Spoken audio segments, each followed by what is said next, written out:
Les animaux se communiquent aussi. Ils peuvent transmettre de l'information et codifier, pensez-vous, au chant des oiseaux ou aux danses des oiseaux.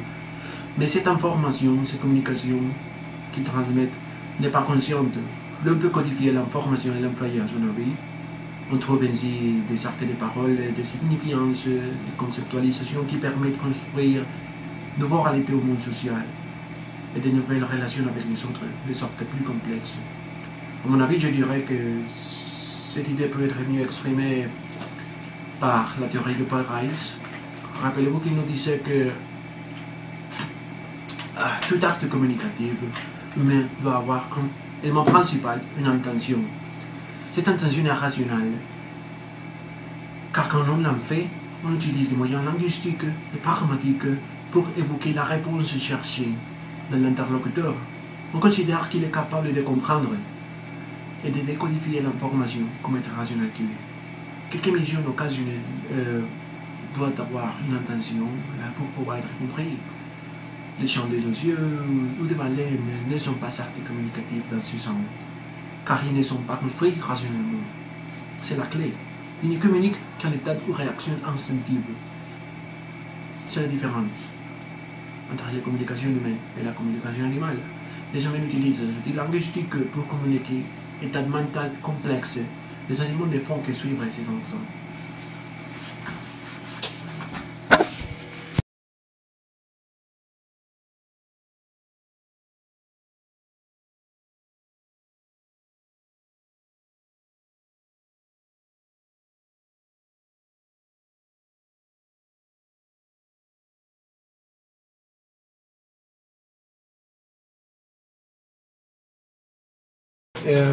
C'est clair que l'homme a une habilité sociale unique,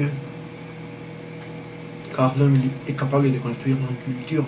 Et pour moi, c'est la différence qui fait à l'homme un créature très différent des autres animaux de la Terre. Bien qu'il y a des groupes animaux qui vivent en société, ils ne peuvent pas créer des artefacts symboliques qui ont une valeur abstraite. Les humains, de l'autre côté, l'ont fait d'après l'âge d'un talent. L'évolution humaine au point moderne a été possible grâce au développement culturel. C'est une nouvelle sorte d'évolution, car il est artificiel et plus vite. Il n'y a point de comparaison entre une société animale et une société humaine. Those red moments burst in like pretty early on, but then I also include the figures. Those red moments burst in pretty early on, but then I also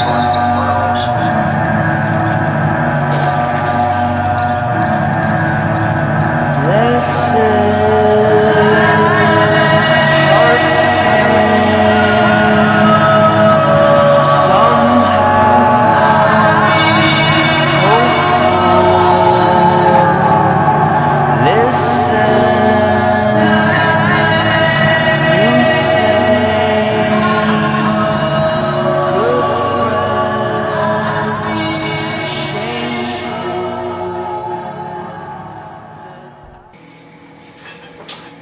L'homme est un animal politique, remarquez déjà Aristote, l'unique animal capable de faire une distinction entre le bon et le mauvais. Il peut créer une morale à partir d'une conceptualisation de comment agir, comment il croit qu'il doit agir en relation avec les autres. Et ironiquement, c'est cela que fait Cicéron, le défenseur des droits des animaux. Je crois que c'est la différence principale, car dans la nature, on ne trouve que animaux qui s'agissent selon la nature sauvage qu'ils ont. Ils ne font pas une réflexion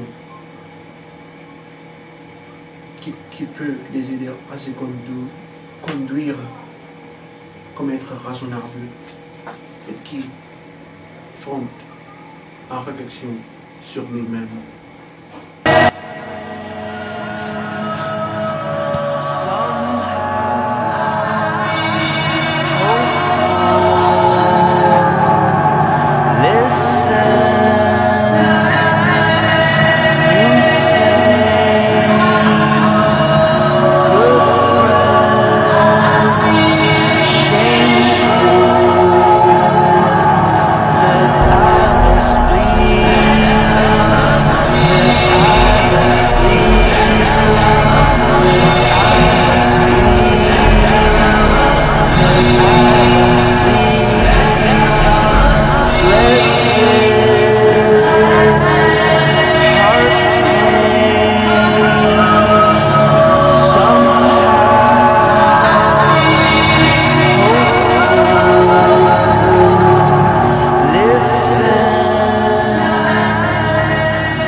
L'homme est l'espèce la plus évoluée dans tous les champs.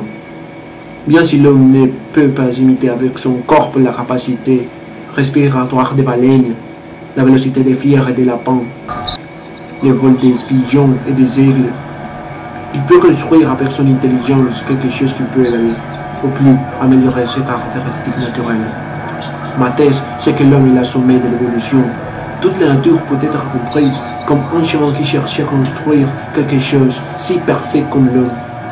Dans mon point de vue, il y a discussion, après discussion, sur sujet qui paraît polémique, comme la consommation des animaux ou la tauromachie. L'homme ayant un domaine de supériorité ne doit se sentir coupable, même s'il trouve un plaisir en changement de douleur de l'animal. En plus, le plaisir humain peut être compris comme supérieur à la douleur animale. De sorte que l'homme est la créature parfaite de la nature et peut faire ce qu'il veut avec les ressources naturelles. Je vous invite à regarder la terre que nous habitons comme un roi regarde de son château. Et sentez-vous heureux d'être humain. Remerciez-vous les dieux qui nous ont fait à son image.